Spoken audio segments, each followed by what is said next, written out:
નમસ્કાર દર્શક મિત્રો, આપ જોઈ રહ્યા છો ભાવનગર મીડિયા ન્યૂઝ। ભાવનગર શહેર કોંગ્રેસ સમિતિ દ્વારા કમિશનર કચેરી ખાતે ધરણા પર બેસતા પોલીસે તમામની ધરપકડ કરી હતી। ભાવનગર શહેર કોંગ્રેસ દ્વારા મહાનગરપાલિકા કમિશનર સાહેબને દબાણ હટાવવાની બેધારી નીતિના વિરોધમાં કાળિયાબીડના દબાણો માટે 48 કલાકનું અલ્ટિમેટમ આપેલ, પરંતુ શનિવાર અને રવિવાર હોવાથી કાર્યવાહી કરવામાં આવી ન હોય તેમજ ગઈકાલે ભારત બંધનું એલાન હોય ભાવનગર શહેર કોંગ્રેસ સમિતિ દ્વારા કમિશનર કચેરી ખાતે પ્રતિક ધરણા કરવામાં આવ્યા હતા। શહેર કોંગ્રેસ પ્રમુખ પ્રકાશભાઈ વાઘાણીએ જણાવ્યું હતું કે જો ધરણા બાદ પણ કોઈપણ કાર્યવાહી કરવામાં નહીં આવે તો આ મરણાંત ઉપવાસ ભાવનગર શહેર કોંગ્રેસ સમિતિ દ્વારા કરવામાં આવશે।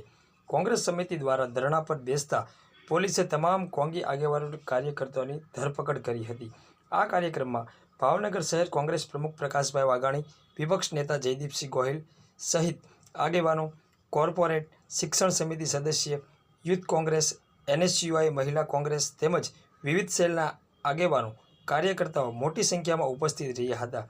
રિપોર્ટર તોફિક આરબ સાથે આસિફ ખાન પઠાણ, ભાવનગર।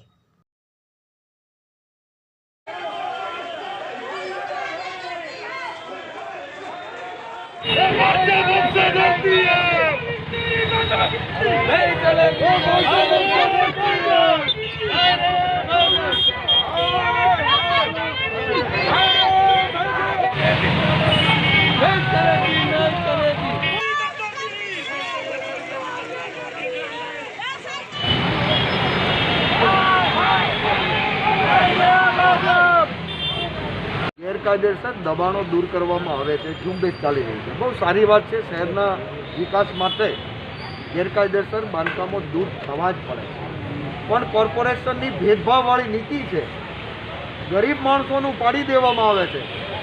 ત્યારે કાળિયાબીડમાં મસ્ત મોટા ગેરકાયદેસર બાંધકામો છે, ગોતળામની ડૂબની જમીનમાં એ બાંધકામો વારંવાર રજૂઆત કરવા છતાં આજ સુધી પાડવામાં આવ્યા નથી।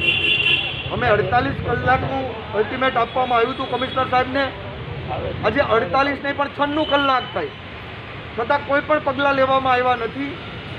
અમે આજે ધરણા ઉપર છીએ અને આવતીકાલ સાંજ સુધીનું અમે પછી કાર્યવાહી થાય કે નહીં નીકળ પરમ દિવસથી આમણાંત ઉપવાસ ઉપર અમે ઉતરવાના છીએ। જે કમિશનરે અને મેયર સાહેબે સામાન્ય સભામાં સ્વીકારેલું છે કે ગેરકાયદેસર બાંધકામો છે, તો પછી કાર્યવાહી શું કામ નહીં ગરીબ માણસોનું પાડવામાં આવે છે?